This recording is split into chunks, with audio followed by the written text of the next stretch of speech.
Welcome back to another episode of The Source.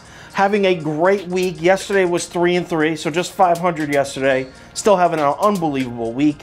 We're going to keep it rolling tonight. We got 9 games. I got 7 items on tonight's menu. Let's dig in. Welcome to The Source. Hey, get the source. The Source. The Source. Hey, get the source. First game up, Magic Pacers in Orlando. Line open with the Magic getting 4.5 points at home here. So we got a home dog right off the bat.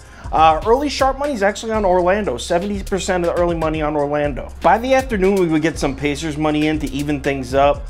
Consensus line still at Magic plus 4.5. Hold up, am I doing this? Am I about to pick the Indiana Pacers? Am I about to put the Pacers on the menu twice in a row? Am I on the Pacers bus? I believe I am. I am officially on the Pacers bus. Give me Indiana minus 4.5. Yup, it's going on today's menu. If anything changes, I will tweet it out and put it on my Instagram story next game. Next game up, it's time for New York Knicks basketball. Grizzlies at the Mecca. Line open, Knicks getting 1.5. Early sharps, they're on Memphis. 78% of early money on the Grizzlies, and nothing would really change here. On the afternoon, we're still looking at the same distribution. Consensus line still Knicks plus 1.5. You honestly think I'm about to fade my dogs in Madison Square Garden? Hell no. I shouldn't even have to say it. You already know I'm taking New York Knicks plus 1.5 here. And of course the Knicks are on the menu. So add them up, lock it in, let's bet the Knicks. If anything changes, I will tweet it out and put it on my Instagram story next game. Next game is Celtics versus Timberwolves in Boston. Line on with the Celtics laying 8.5 here. Early bets and early money were actually dead even. And the bets and money stayed dead even throughout the whole morning into the afternoon. Obviously, consensus line never moves. Still looking at Boston minus 8.5. Evan Fournier still out for the Celtics. Malik Beasley still out for the Grizzlies. I mean, the Celtics have been on the come up. They're playing better basketball, so I'm going to take them, and I'm going to lay the 8.5 points, but this will not be on the menu. I actually like the under at 228.5 more than the point spread. I'm not going to put that on the menu either, but I was close. Like this one, if you're looking to add a couple more bets, the under in this game I like. If anything changes, I'll tweet it out and put it on my Instagram story next game. Next game up is Hawks versus Bulls in Atlanta. Line open with the Hawks laying 2.5 at home here. Early bets and early money both slightly favoring the Bulls. Now check this out. The line keeps dropping here. Went from 2.5 to 2. Now it's all the way down to 1.5 with not that much money on the Bulls. So it really seems like the books are trying to get some Hawks money in because the books like the Bulls. That's what the read seems like to me. I don't care. I like the Bulls either way. Have you looked at the Hawks injury report? The entire team's on it, with the exception of Trae Young, Kevin Huerter, and Bogdanovic. The whole team's on the injury report. I'm going to put this on the menu. Bulls plus 1.5, Bulls plus 2, whatever it is, because I think they're going to win. I'm putting it on the menu regardless. If Capella plays, if Gallinari plays, I'm taking the Bulls here regardless. The Bulls seem to have really figured it out. With Vucevic in there, they really seem to be a playoff team. So it's time we start betting them accordingly. If anything changes, I will tweet it out and put it on my Instagram story next game. Next game up, Pelicans versus Sixers. This game's in New Orleans. Line open, Pelicans getting 6 points, another home dog. Everyone in the world bet the Sixers early here. I think it was 96% of the money on Philly. The line jumps up to 6.5, right? And at that point, we do get a little bit of a surge of Pelicans money. So at 6.5, there are some sharps out there that like the Pelicans. Line drops right back to 6, though. I want to bet the Pelicans here so bad. Obviously, I'm a Knicks fan, so I naturally hate the Sixers. But Philly's the right play here. I'm going to lay the points with the Sixers. Even if Brandon Ingram and Lonzo Ball play, I'm going to put this on the menu, Philly minus 6.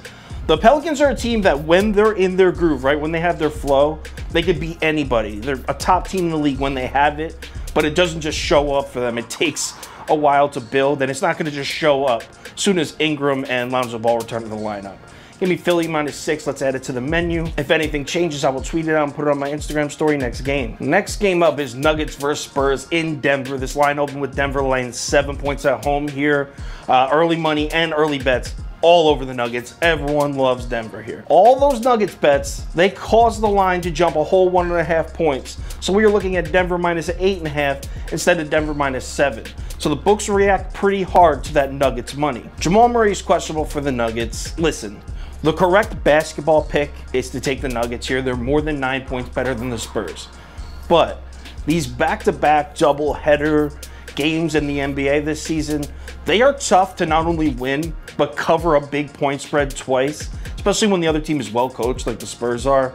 I'm going to take the Spurs. I'm going to take the 8.5 points, and I'm putting it on the menu. Spurs plus 8.5. Lock it in. Anything changes, Twitter, Instagram story, next game. Next game up is Bucks Hornets in Milwaukee. Line open with the Bucks laying 8.5 points at home here, right? Early bets favoring the Bucks with the early money, 97% of it on Charlotte. And the books react to all that Hornets money. The line kept dropping. It was 8.5, then it was 8. Now it's all the way down to 7.5. And we do see a little bit of Bucks money starting to come in now. Look, Giannis is questionable. I'm going to lay the points and take the Bucks, and I'm going to take the under at 225.5. But neither of those picks are going on today's menu. Not only are the Bucks a question mark with Giannis because we don't know if he's playing, but the Hornets, I still don't know how to read this team without Ball, Gordon Hayward, and Malik Monk. All three of those guys are out, and they're going to be out for another 2 weeks. I need to get a read on this new team. We're looking at a whole new lineup. So I am not putting either of those picks on the menu. If anything changes, but it won't, I'm not touching that game. Twitter, Instagram story, next game. Next game up is Warriors versus Wizards in Golden State. Line open with the Warriors laying 4.5 points at home here. And early sharp money is on the Warriors. It's on the home team. Same story all morning into the afternoon. The money stays on Golden State. Consensus line never moves though. We're still looking at Golden State minus 4.5. Finally, the Washington Wizards are healthy. They've looked horrible for like 30 days now. For a whole month, they've looked bad. But they've been dealing with injury issues, and specifically to their two best scorers, in my opinion, Bradley Beal and Hachimura. I know a lot of people say Westbrook, but have you seen this dude? Hachimura is developing into a star. He's real good, and he's been hurt too. Finally, they're healthy. I think we're going to see a little bit of what we saw from the Wizards towards the end of February. I think we're going to see that. I'm going to take the Wizards plus 4.5 here. It is going on the menu, so let's add that to the menu. If anything changes, I will tweet it out and put it on my Instagram story next game. Last game, Clippers Rockets in LA. The line open with the Clips laying 13 points here, and still with a 13-point spread, 94% of the money was on the Clippers. Damn. Now look at this. I have no idea why this line drops from 13 to 12. All the money was on the Clips. This line should have went up to 13.5 or 14. It drops to 12. There's no significant injuries on the Clippers side. The only injury reports I'm seeing is John Wall and someone else. Oh, Daniel House on the Rockets. Makes no sense. This kind of looks like a trap to me, not going to lie. So I'm going to do it. I'm slapping the trap stamp down on this game. It looks like a trap, man. So I'm going to take the Rockets plus 12, but I'm not putting it on the menu because honestly, I don't trust it. You know what I am putting on the menu, though? The over at 222. I feel this total should be a lot higher than that. Clippers have been hot from 3, and Rockets will keep the tempo up. So give me the over 222 in this game.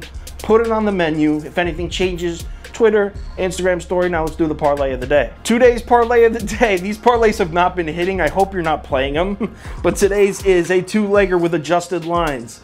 Pacers minus 9.5. Bulls minus 2.5 for a total payout of plus 544. Again, I don't advise you play it. I'm definitely not going to. Let's finish out this week strong. We're up units. Yesterday was a 500 day, but we are up units this week. We're finishing it out today, tomorrow, Sunday strong. Let's put a stamp on this week. Let's keep it going. Be smart. Pick your plays. Let's make some money tonight. I'll talk to you on Twitter.